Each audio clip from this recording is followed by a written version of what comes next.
Ito mga kasabong, ito po ang huwag gawin pag nagbitaw yan. Tumatalikod agad. Huwag niyong gawin yan mga kasabong. Kasi napakadelikado po. Ito pong lahat na to, ang video na to ay tutorial purposes only to. Yun, halimbawa, nung pagbitaw mo, huwag mo siyang agad talikuran. Kailangan, panoorin mo siya at unti-unti kang lumayo. Distance ka muna bago ka lumayo ng gusto. Itong pangalawang video natin, ito po ay ganito lang po mga kasabong. Bali, distansya po kayo. Pag kinanggalan nyo na lang ba na yung manok, gaya nito, papakita ko sa inyo, didimulan natin sa actual.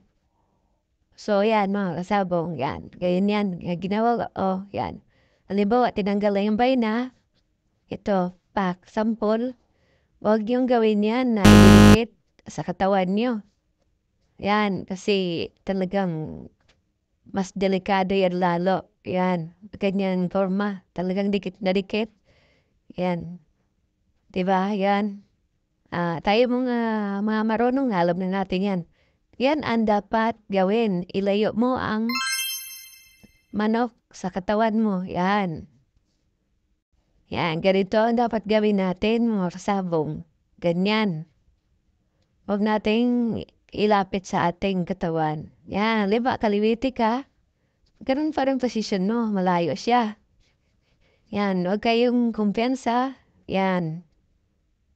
Lagi tandaan, lagi niyo ilayo ang manok.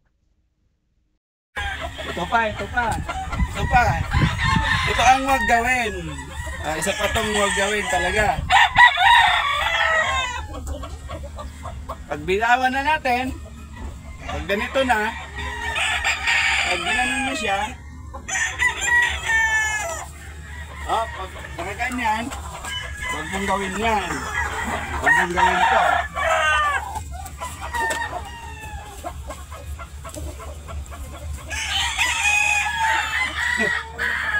Tapos ito pa isa. Ito itong pinaka-importante talaga sa lahat. Yan. Natanggal na siya.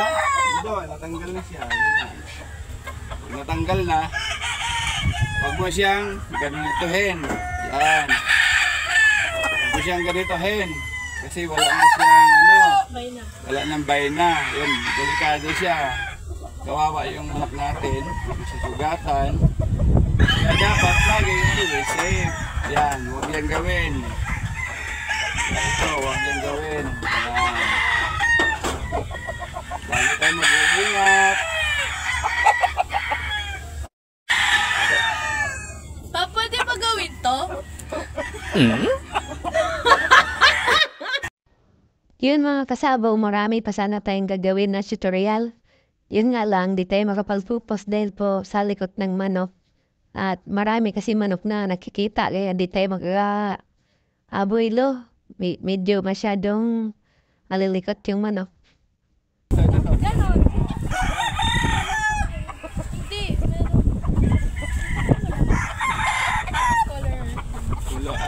Anong kulay yan? Anong kulay ito? Anong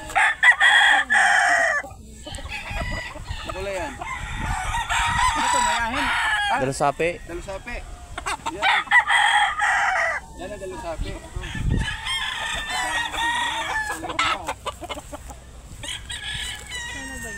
Ito. Ay, ito. Pareha sila, hindi?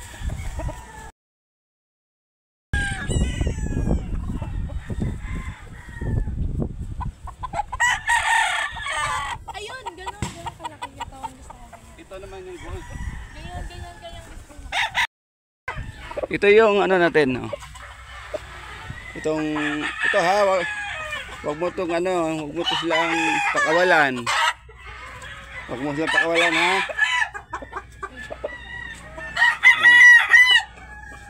Kung ano yung nakatali dyan, nakakulong.